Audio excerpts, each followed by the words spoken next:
Well, it's been a trying time for one Elmira family as their infant son Hudson continues to fight for his life. And it's a tough fight. Baby Hudson is still being treated at a children's hospital in New York City.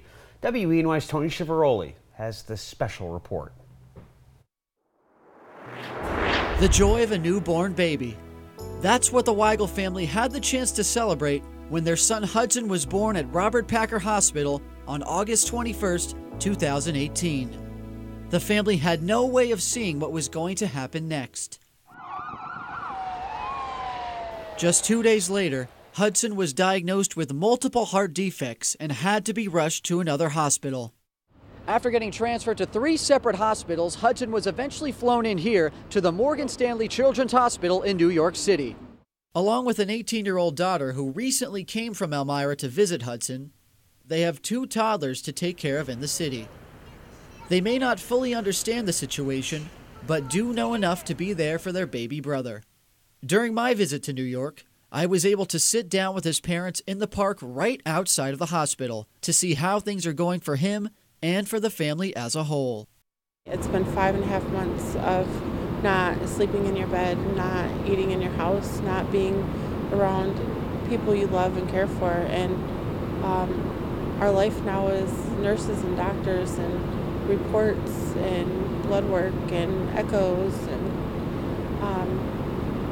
our life is very different.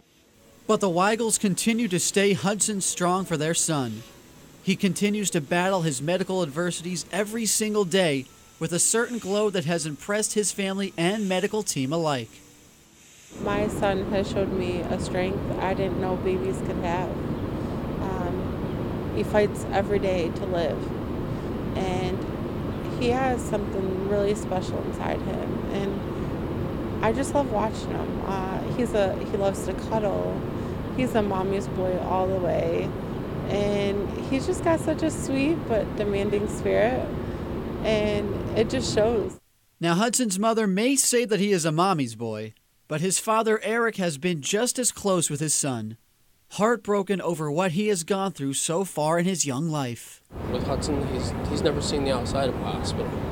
This is his 4th hospital, and it's tough, but it's in his best interest, you know, to move him forward with life, and whether it's a new heart or whether he stays single ventricle, it's tough. It's tough to watch your kid day in and day out, you know, on hook the machines and IVs, and you know, it's just tough.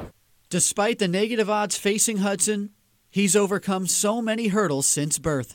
He's had the odds stacked against him. He's proven doctors wrong. When Hudson came here, he had a 30% chance. Hudson went into the neuro procedure, came out not on ECMO. We were told there's a possible ECMO. We were told there's 50% chance he wouldn't make it out. Hudson's still here. I don't blink an eye on it.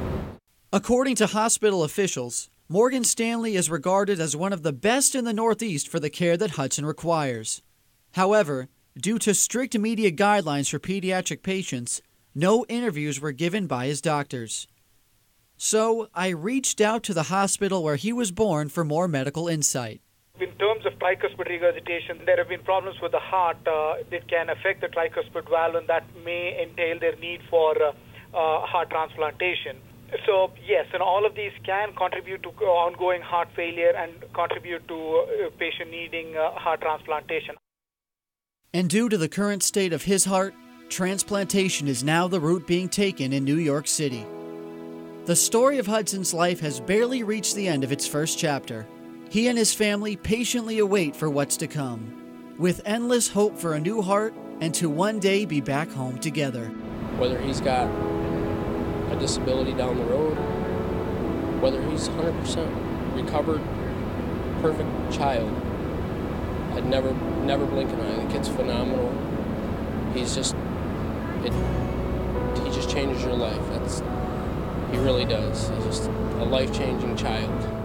With this special report, Tony Chivaroli, WENY News.